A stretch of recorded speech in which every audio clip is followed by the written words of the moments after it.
khơi chỉ cao này thôi nè đi ra nơi chết bằng cả đi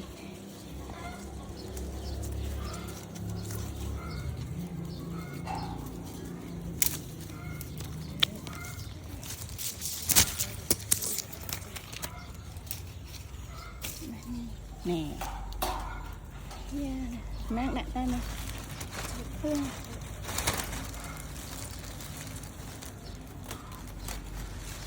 ngựa hang khổ mà dương mưa nó khơi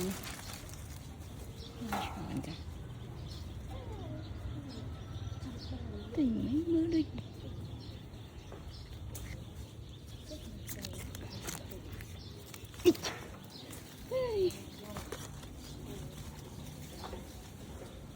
ở đây nó chơi gì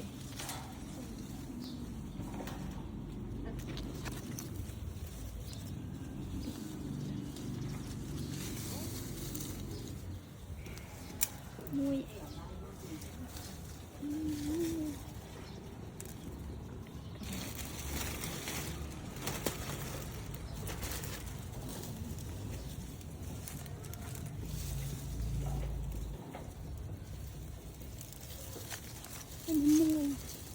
anh chơi nhà muối muối anh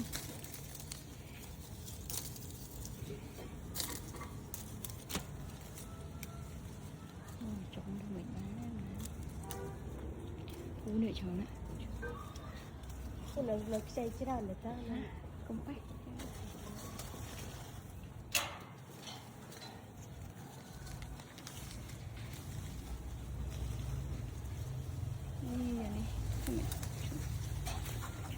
bạn bị trứng đi bạn ui ba bị trứng danh sắc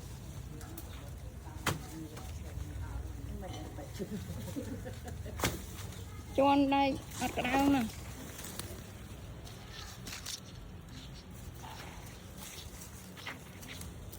cạnh món rồi nào phù viện miền ấy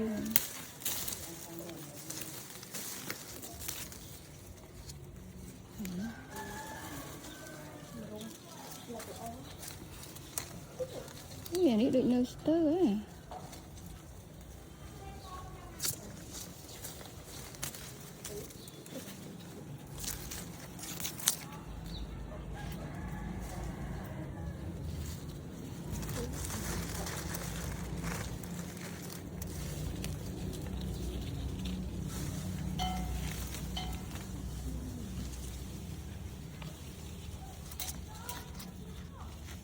da miệng này miệng ngựa u rồi rồi má nè tao mau nhóm chụp cảnh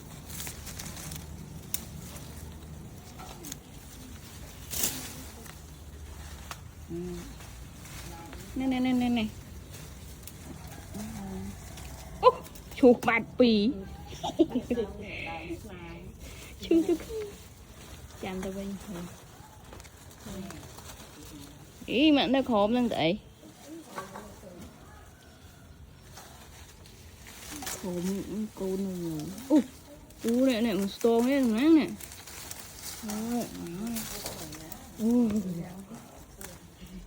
kì mà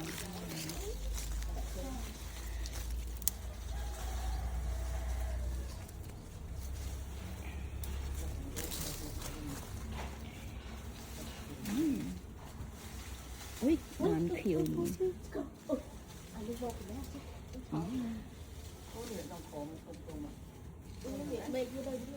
này anh đi nước sấy mạnh bác đi nó chùa phút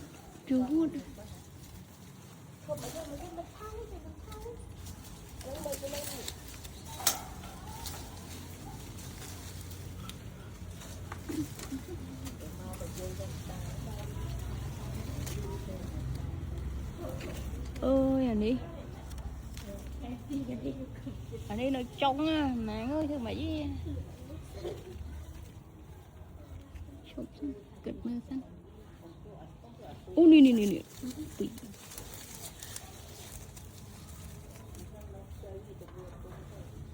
tôm này này hả tục khá đó ôi giời ai bon gọt bè pin bao này nè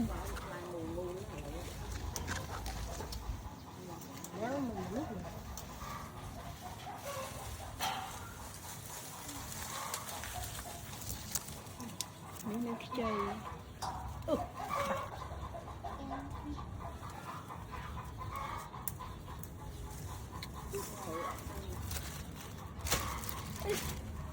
bên đây cả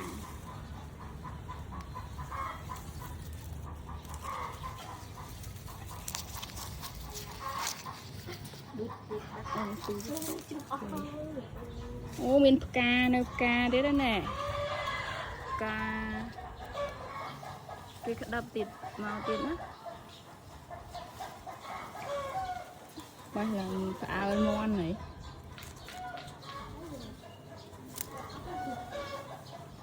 ấy nè mà chỉ riêng đi tiệt à toàn ca pin vào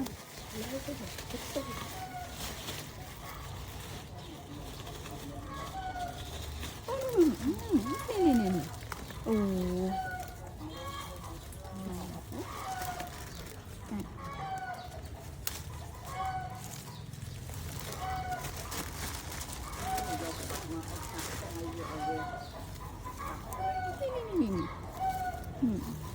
chạm ngon nó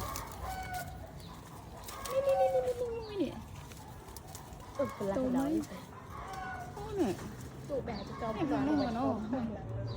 tụi đấy chả linh nơi số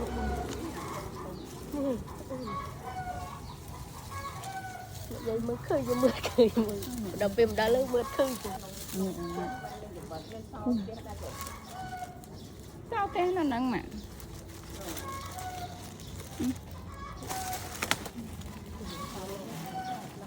vào té nơi chạm nâng nó sao nè nồng lan nè chạm trôi chưa được tận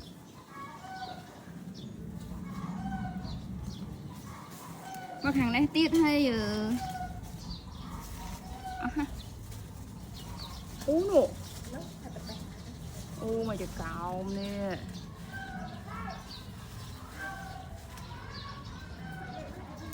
bây giờ tự bay đi bỏ trong mấy cái như này đi ra trong á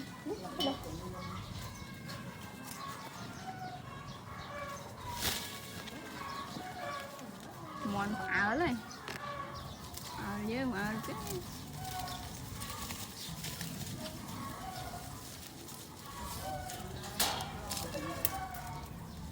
bây giờ mà ní má đấy tục mà mang chứ đôi bón á mấy cái điểm nơi từ tôi nè nè nè nè hay nè thằng này đi nơi tôi không mùi tụ ui nè wow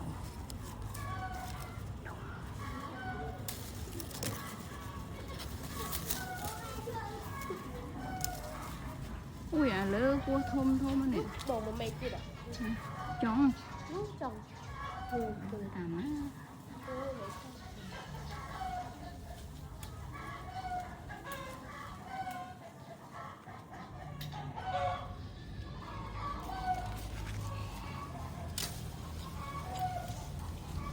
đại đi trong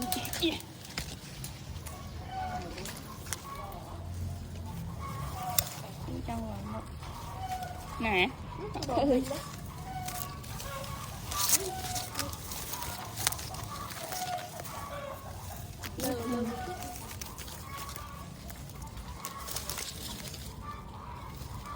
cao chứ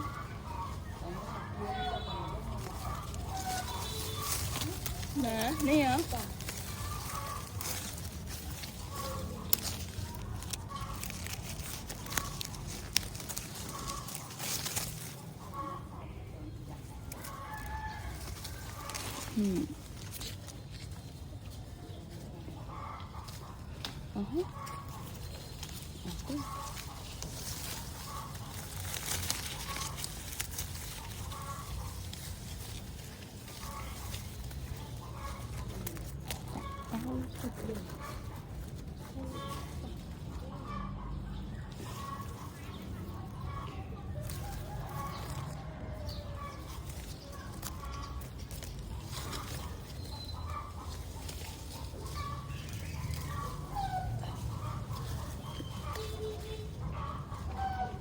Đá này, ăn nữa,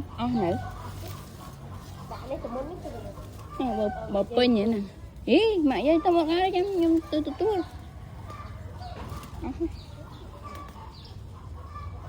Ui, nè. Chồng bà mà cô.